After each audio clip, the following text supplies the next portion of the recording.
Predators on countdown 1.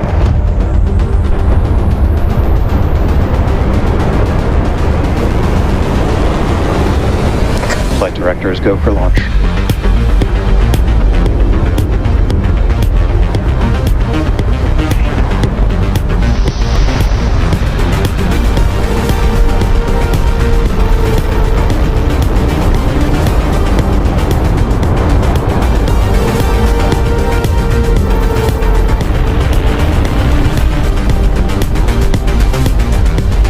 Stage separation.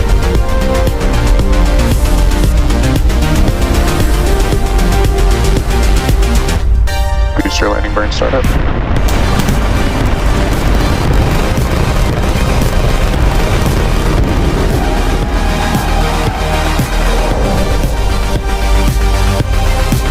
Starship is transforming.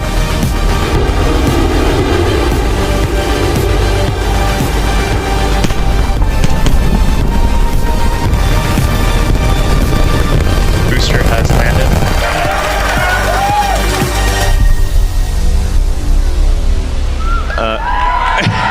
Yeah. There you go. All right.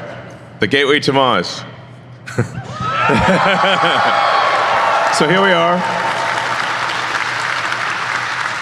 Here we are at the newly incorporated Starbase, Texas.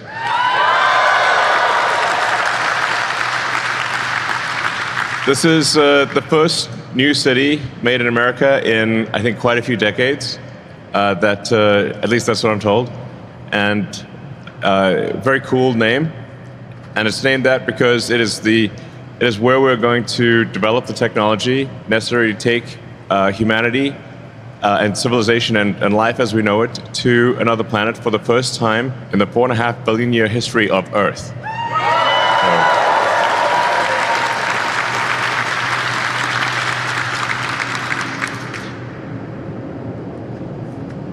So go with this little video here.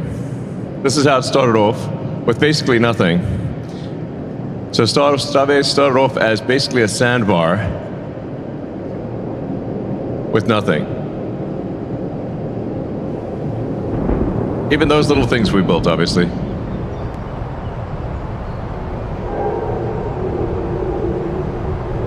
That's the original sort of Mad Max rocket.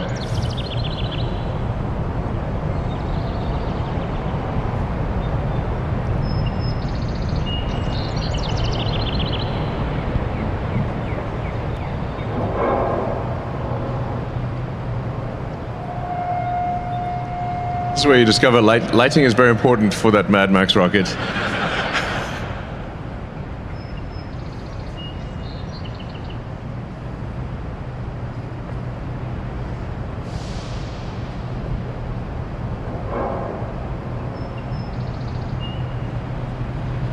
So yeah, not that long ago, there was basically nothing here. And in the space of about 5 or 6 years, thanks to the incredible work of the SpaceX team, we've built a small city. And we've built 2 gigantic launch pads and a gigantic rocket factory for a gigantic rocket.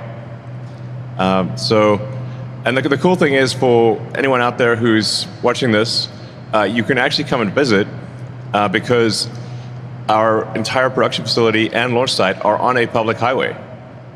So anyone who comes to South Texas can come and see the rocket pretty close up and see the factory. And so if anyone is interested in seeing the largest flying object on Earth can come here anytime they want and just drive down the public highway and see it, which is pretty cool. So then we progress to where we are now, Starbase 2025.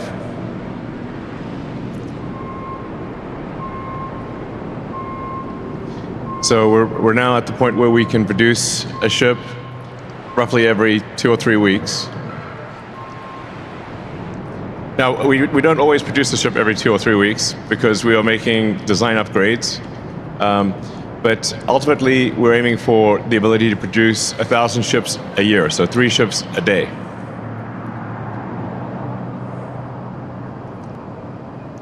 So that's where things are now. I'm standing in that building.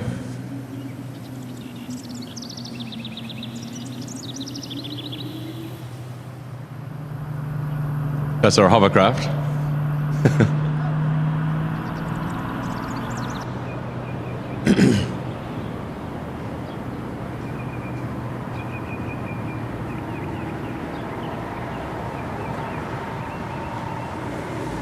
We're driving a booster down the road to the launch site. You can see the mega bays.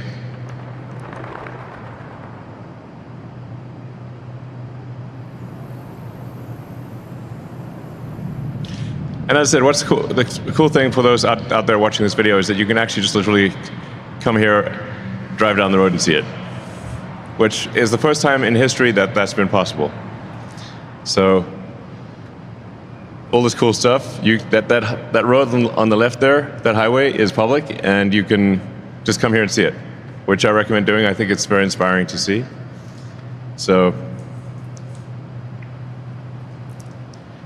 that's our Gigabay. So we're expanding integration to produce 1,000 starships per year. Well, yeah, that hasn't been built yet, but we're building it. That is a truly enormous structure. This will be that'll be one of the biggest structures, I think by some measures, the biggest structure in the world. And it's designed for 1,000 starships a year. We're also building a Gigabay in Florida, so we'll have 2 facilities, one in Texas and one in Florida. It's actually difficult to gauge the size of these buildings because you need a kind of human for scale. When you see how tiny a human is next to that building, you realize just how enormous it is. So when we look at our build comparison, vehicles per year, so you look at Boeing and Airbus making airplanes, Starship will be making, at some point, probably as many Starships for Mars as Boeing and Airbus make commercial airplanes. So this is really at a scale, an enormous scale. And each Starship will have a capability, each Starship is bigger than a 747 or an A380. Like, it's truly enormous. And then in terms of Starlink satellites, the version 3 satellites, making on the order of 5,000 a year, maybe at some point closer to 10,000 a year. And those Starlink V3 satellites are each the size of roughly a 737. They're pretty big. That compares to the B-24 bomber in World War II. Now, it's still small compared to Tesla. And Tesla will probably be doing, double or triple that volume in the future. So it just puts things into perspective that it is actually possible to build a vast number of interplanetary starships.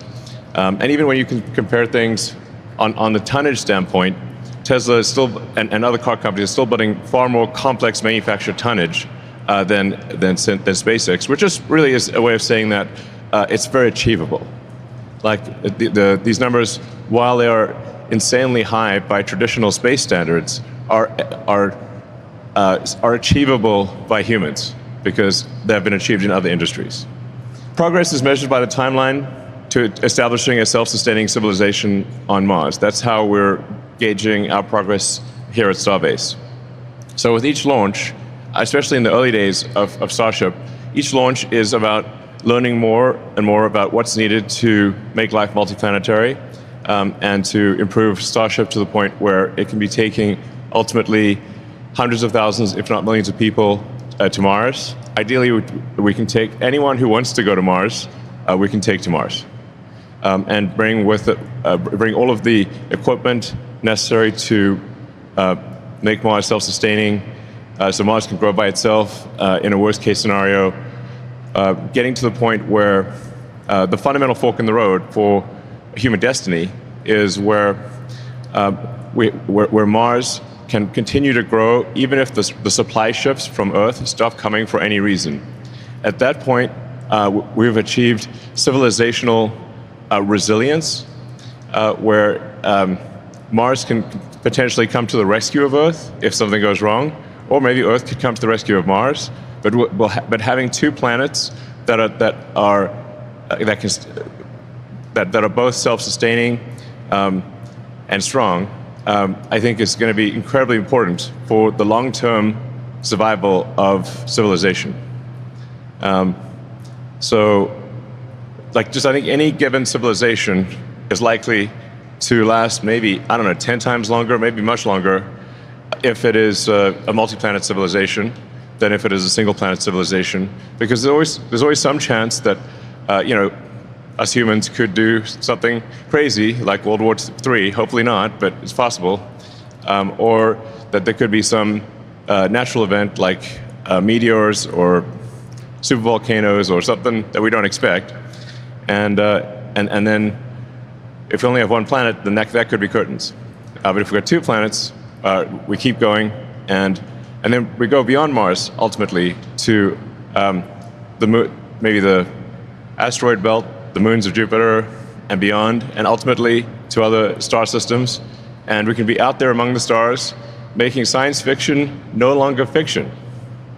So in order to achieve this goal, we have to make rapidly reusable rockets, so that the cost per flight, the cost per ton to Mars, is as low as possible.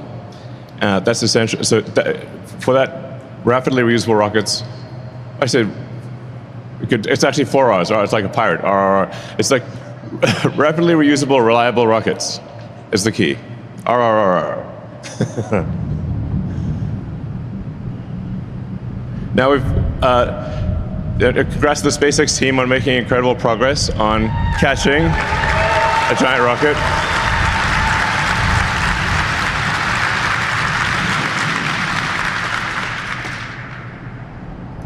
So it's really mind-blowing that the SpaceX team has been able to catch the largest flying object ever made multiple times, using a very novel method of catching it out of the air with giant chopsticks.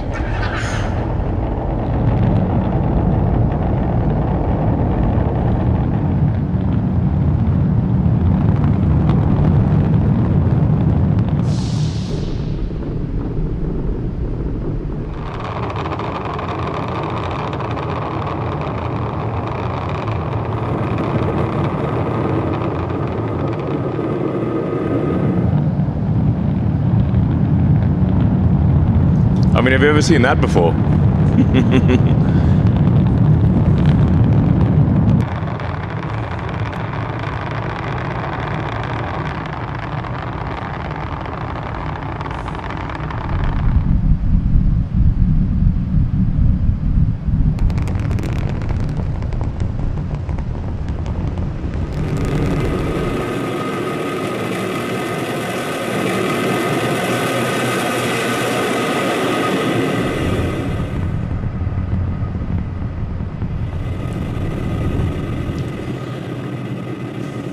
Yeah, congrats again. That was an incredible achievement.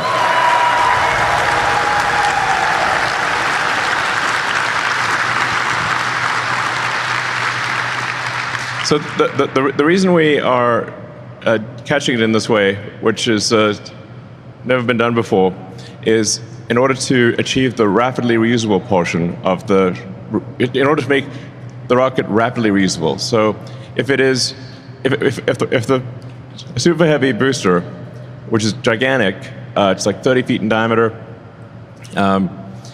If it were to land with landing legs on a landing pad, we would then have to pick it up, stow the legs, and put it back in the launch pad. And it's quite difficult to transport such a large thing. But if we catch it with the same tower that it's used to put it in the launch mount to begin with, that is the best case outcome for rapid reuse. So it literally gets caught by the same arms that placed it in the launch ring, and then it is placed back in the launch ring immediately. So in principle, the Super Heavy booster can be reflown within an hour of landing. So it comes back in about 5 or 6 minutes, one way or another, and then it gets caught by the tower arms, placed back in the launch mount, and then you can refill propellant in about 30 to 40 minutes and place a ship on top of it, and in principle, refly the entire booster every hour. Maybe every 2 hours to give it a little bit of extra time. But let's just say it's in the limit of rapid reuse.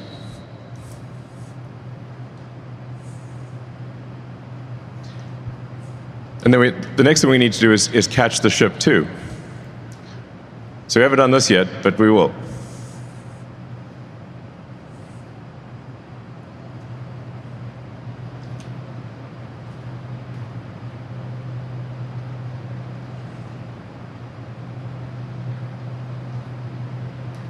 So that's what we hope to demonstrate later this year, maybe as soon as 2 or 3 months from now. And then the ship would be placed on top of the booster and then again refilled with propellant and flown again. With the ship, it takes a bit longer because it's got to orbit Earth a few times until the ground track comes back over the launch pad. But the ship is also intended to be reflown multiple times per day. This is the new Raptor 3, which is an awesome engine. Big hand to the Raptor team for this. This is very exciting.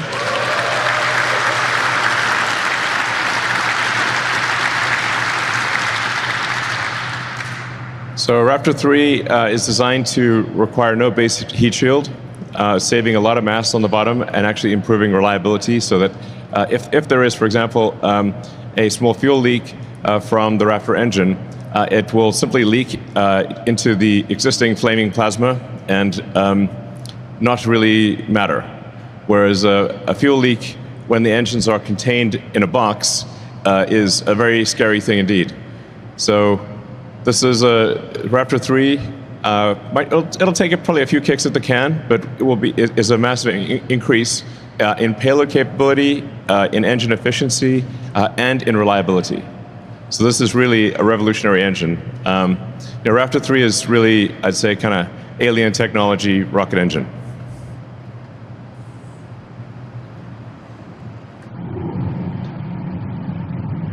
I mean, even industry experts, when we showed a picture of the Raptor 3, said that engine is not complete. So then we said, well, here's the engine not complete, firing at a level of efficiency that has never been achieved before. So,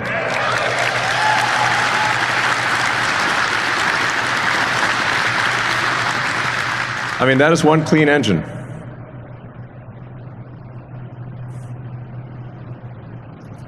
So in order to make the engine like that, we had to simplify so many parts of the design, incorporate secondary fluid circuits and electronics in the structure of the engine itself. So everything is contained and protected. It is a marvel of engineering, frankly.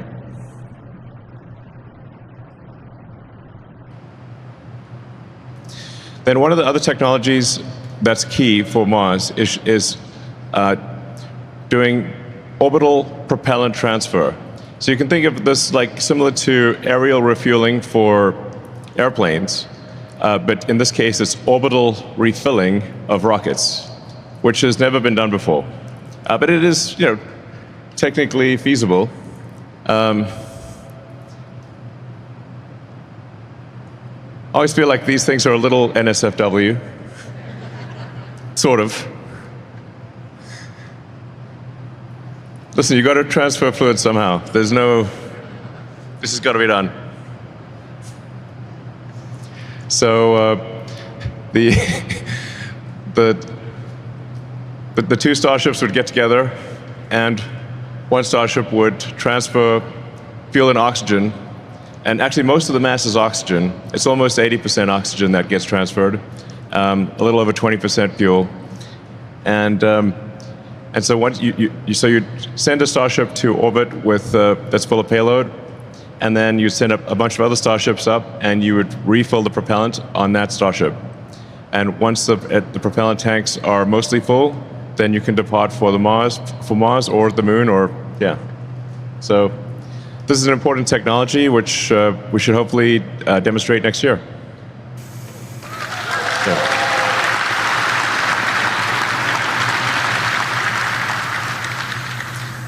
So then with one of the toughest problems to solve is the reusable heat shield.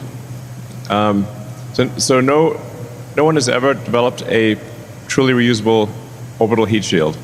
So it's extremely difficult to do so. Even the shuttle's heat shield required several months of refurbishment, basically fixing broken tiles, testing each tile, and because it's an extremely hard problem to be able to withstand the extreme heat and pressure of reentry. And the only things that can really withstand this level of heat are advanced sort of ceramics, basically glass, alumina, some types of carbon, but very little actually can survive the with reusability without eroding or falling off or cracking, can survive the stresses of reentry. So this will be the first time that it's done, that a reusable orbital heat shield is developed, and it needs to be obviously extremely reliable. So this will be something that we'll be working on for a few years, I think, to keep honing the heat shield. It is an achievable thing, so we're not trying to do something that isn't achievable. It is within the realm of physics to get this done, just an extraordinarily difficult thing to get done. And Mars, the Mars atmosphere is carbon dioxide, which at first may seem better, but actually it ends up being worse because when the CO2 turns into a plasma and you actually end up with more free oxygen entering on a Mars atmosphere than on Earth atmosphere. So Earth's atmosphere is only around 20% oxygen, and Mars ends up being basically more than double that, maybe triple that, when you consider when the CO2 becomes a plasma and you get carbon and O2. So that wants to oxidize the heat shield, basically burn the heat shield. So that's why we tested very rigorously in a CO2 atmosphere, because it's got to work not just for Earth but also for Mars. And we want to use the same heat shield for Earth that we use for Mars, because there are many other factors with the heat shield, such as making sure the tiles don't crack or fall off or anything like that. So we want to have the same heat shield structure, same material on Earth as on Mars, so we can test it hundreds of times on Earth before going to Mars, and be confident that when it goes to Mars, it will work.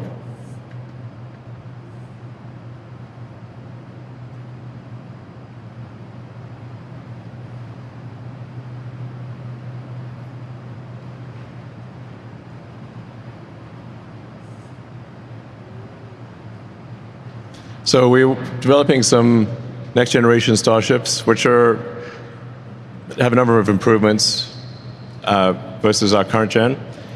So it's taller, for example, and has a better the interstage between the ship and the booster. You can see that sort of the sort of struts there. That makes it easier for the flame. Like that right there. When doing hot staging, which is when we light the ship's engines while the booster's engines are still firing, the flame from the ship engines can more easily exit through the open struts of the new interstage. And in this case, we'll bring the struts interstage back with us instead of throwing it away. So a little more height here, 72 meters from around 69. Propellant capacity, I think we'll probably push that up a little, maybe 3,700 tons. Long term, my guess is we're maybe around 4,000 tons, and about just over 8 8,000, probably like 8,300. This will keep getting up. My guess is ultimately we're 4,000 tons here, close to 10,000 tons of thrust. But this is kind of the next level, or the next version of the Super Heavy. So the booster will look a little naked on the bottom because the Raptor 3 engines don't require a heat shield. So it looks like there's kind of parts missing, but that's just because the Raptor heat shield does not. The Raptor 3 does not need a heat shield. So it's just standing there in a bathed in flaming plasma.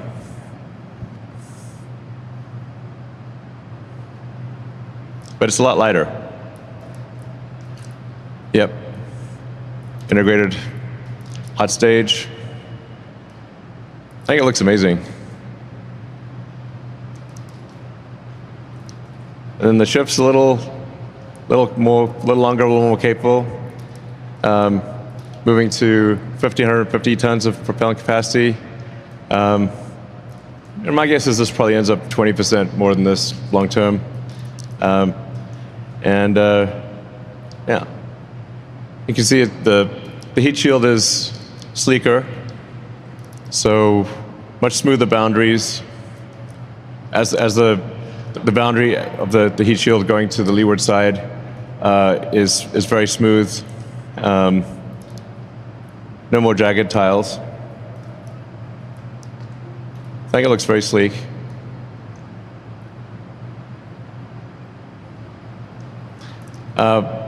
And this version we still have 6 engines, but a future version will have 9. But with the Raptor 3 again, we have improved reduced mass, higher specific impulse. This is the Starship version 3 is really the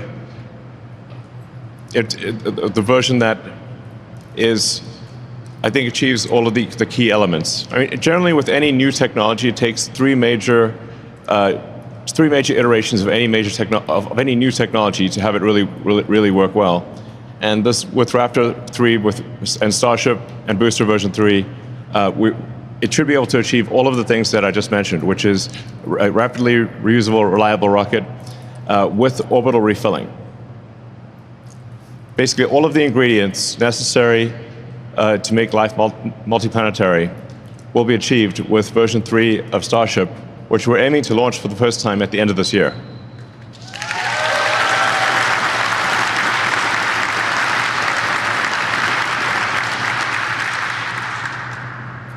Yeah, so you can see this is kind of where things are on the left, where things will be end of this year in the middle, and as I was saying, kind of where things will be probably long term.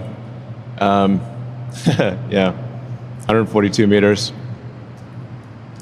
So, but the one in the middle will be fully capable of doing Mars, and thereafter it'll be a lot of performance improvements, and as has been the case with Falcon 9, we always end up making the rocket longer and increasing payload. So that's the game plan. Pretty straightforward.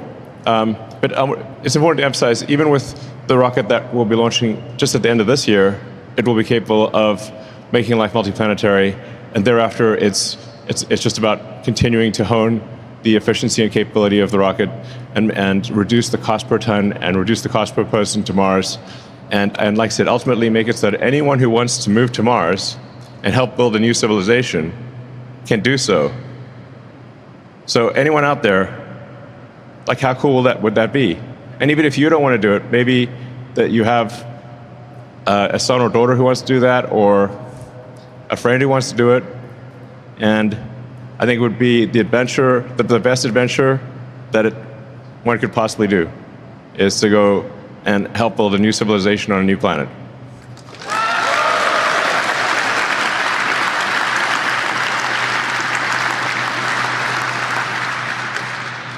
So yeah, ultimately we'll have 42 engines, which it was inevitable.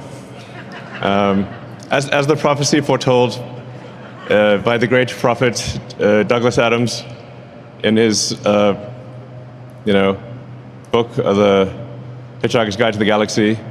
The answer to the meaning of life is 42. And so inevitably, the Starship stack will have 42 engines.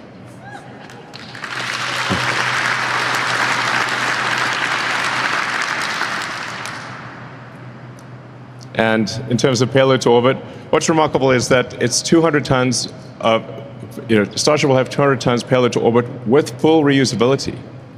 So this is twice the capability of the Saturn V moon rocket. The Saturn V moon rocket was fully expendable.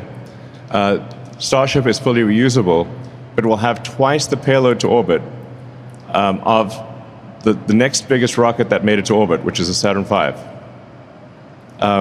In fact, without reusability, Starship would have about 400 tons of payload to orbit.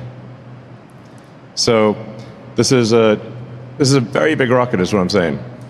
So, but you need a big rocket, to make life multiplanetary. And then along the way, we could do very cool things like have a moon base, like Moon Base Alpha. I think long ago there was a TV show about Moon Base Alpha. You couldn't think about the physics of that too much because apparently the moon base was drifting away from Earth. But anyway, we should have a Moon Base Alpha, which is the next step after the Apollo program would be to have a base on the moon. So you could have a gigantic science station doing research about the nature of the universe on the moon would be very cool. So in terms of when can you go to Mars? So you can go to Mars every 2 years or every 26 months. So the next Mars opportunity is at the end of next year in about 18 months. So November, December is the next Mars opportunity. So we'll try to make that opportunity if we get lucky. I think we'll probably have a 50-50 chance right now because we've got to figure out orbital refilling in order to have enough capability to go to Mars. But if we achieve orbital refilling in time, then we will launch the first uncrewed Starship to Mars at the end of next year.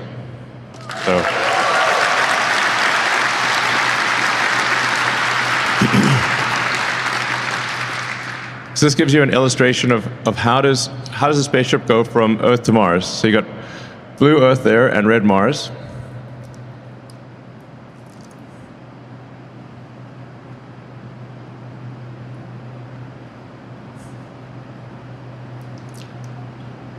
And I mean, the actual distance traveled on the Ark is close to 1,000 times further than the moon. So you can't just go straight to Mars. You have to create this elliptical orbit with Earth at one point and Mars at the other side, at the far end of the ellipse, and then time the where you are in that ellipse to intersect with Mars.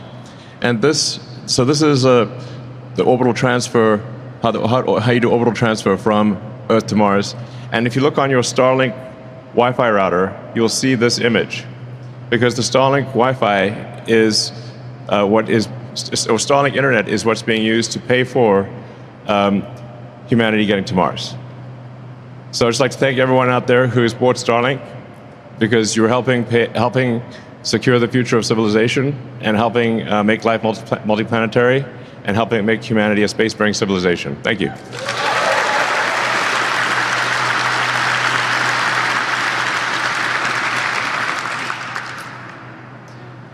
So this is a tentative game plan here, where we're hoping to achieve, where we increase the cadence of flights to Mars dramatically with every launch window. So every roughly 2 years, we are dramatically increasing the number of ships that go to Mars, and ultimately try to get to 1,000 or 2,000 ships per Mars rendezvous.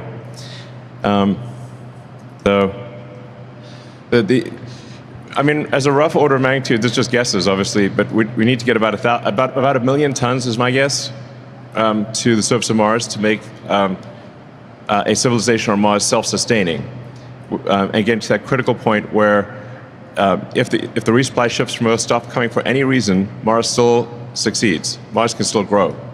And so you can't be missing anything. You can't be missing even like the equivalent of vitamin C or anything. You've got to have everything you need for Mars to grow. That's essential. So my guess is that's about 1 million tons, but it might be 10 million tons. I hope it's not 100 million tons. That'd be a lot.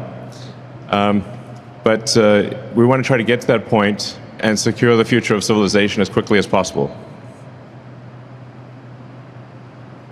So we're looking at different locations. The lead candidate right now is the Arcadia region. So and Mars has a lot of real estate, but when you combine all of the factors and say, okay, we can't be too close to the poles. We need to be near ice to get water, and can't be too mountainous for the rockets. Then it narrows down to a smaller region. So Arcadia is it's one of my daughter's name is Arcadia actually, and is one of the options. So we got the first starships on Mars, gather critical data. So the first flights there we'll send with the Optimus robot, so we can go out there and explore and kind of prepare the way for humans. And that'll be a very cool image if we're able to achieve it by launching end of next year. It would actually technically arrive in 2027, but that would be an epic picture to see Optimus walking around on the surface of Mars. And then with the launching 2 years later, we'd be sending humans. Assuming the first missions are successful and they land successfully, we'd send humans on the next mission, and we'd really start building the infrastructure for Mars. So anyway, maybe just to be safe, we might just do two landing episodes with the Optimus and do the third one with humans. We'll see. So that classic picture of the workers on the Empire State.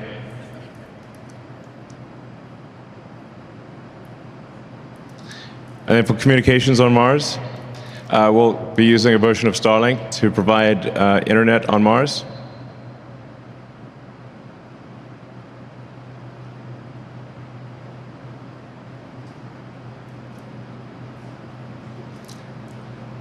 Yeah, so the speed of light, even at moving at the speed of light, your best case scenario is, I guess, I think around 3.5 minutes to Mars, and then worst case is 22 minutes or more because Mars is on the other side of the sun from Earth. So anyway, it's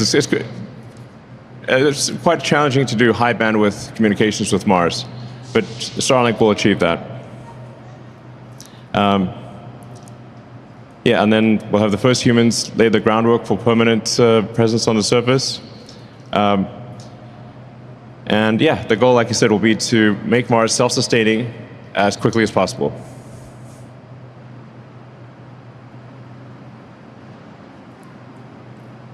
So it's just a sort of rough idea of what things will be like with the first city on Mars. My guess is we'll probably put the launch pads a little further away, or the landing pads, just in case. But I mean, for Mars, we're going to need a lot of solar power. We'll be, since you can't really walk around on the surface of Mars, at least as yet, until Mars is terraformed to be like Earth. You need to walk around with a Mars suit and be, initially in kind of like glass domes. But it would work. And eventually we can make Mars into an Earth-like planet. And we want to get to the point where we're transferring over 1 million tons at every Mars transfer window. And then that's like a serious civilization. A megaton per transfer window.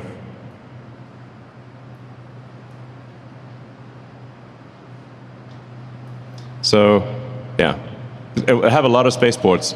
I mean, because of the fact that you can't fly there continuously and you have to transfer in these windows, you'd have a gathering of 1,000 ships or 2,000 ships or more than that So we have this kind of like Battlestar Galactica feel where all these ships are in orbit waiting to depart, and then they'd all depart. I look at, I think, an amazing image of all these ships departing at once. And then you're going to need, obviously, a lot of launch pads, a lot of landing pads on Mars. Or you'll need to move the ships off the landing pad pretty fast. So if you've got, I don't know, a few thousand ships inbound, probably need at least a few hundred pads, landing pads. And anyway, we'll solve that problem later. So, yeah, anyway, this is like an incredible thing to have, like this amazing city on Mars, the first city on another planet, and a new world.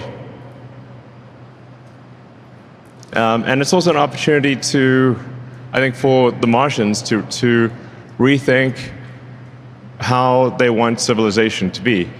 So you can maybe rethink, like, what kind of form of government do you want? What new rules do you want to have? There's a lot of freedom and opportunity in Mars to do a recompile on civilization, which will be up to the Martians. So, all right, let's get it done. Thank you, everyone.